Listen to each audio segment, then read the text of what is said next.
அன்பு நண்பர்களுக்கு வணக்கம். பழமொழி 400 பதிவேற்றம் 219 பாடல் 217 நன்றியில் செல்வம் என்கிற தலைப்பிலே வரக்கூடிய பாடல்.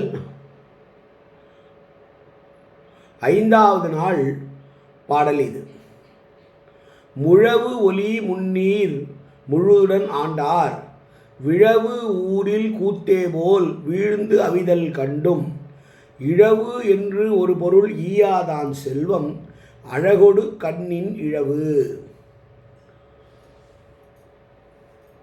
கடல் ஒலித்து கொண்டிருக்கிற ஓ என்று முழவு போல ஒலிக்கக்கூடிய கடலால் சூழப்பட்ட உலகம் முழுவதையும் ஆண்ட அரசர்கள் எல்லாம் திருவிழா நடக்கிற ஊரிலே தங்கள் செல்வம் அழிந்தாலும் பரவாயில்லை என்று செலவு செய்து கூத்தாடுவது போல, அதனால் அந்த செல்வம் அழிவதை பார்த்திருந்தும் கூட செல்வம் உடையவர்கள் அதை நல்லவர்களுக்கு ஈயாமல் தாங்களே வைத்து அழிப்பது என்பது எப்படி இருக்கிறது என்றால், அழகும் வடிவமும் உருவமும் நன்றாயிருக்கிற ஒருவனுக்கு குருடனாயிருந்தால் எப்படி இருக்கும்?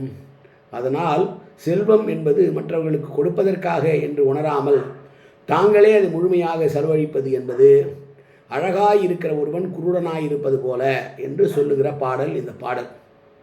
ஈகையினுடைய குணத்தை சொல்லி, ஈகையினால்தான் செல்வத்திற்கு பெருமையை ஒழிய அரசர்களாயிருந்தவர்கள் கூட தாங்களே கூத்தடித்து அதை அழிப்பதனால் அந்த செல்வத்திற்கு ஒன்றும் பெருமை இல்லை என்று சொன்ன பாடல் இந்த பாடல். மீண்டும் பாடலை பார்ப்போம்.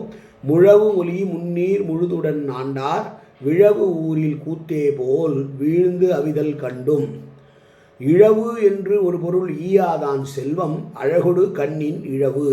நன்றி, வணக்கம்.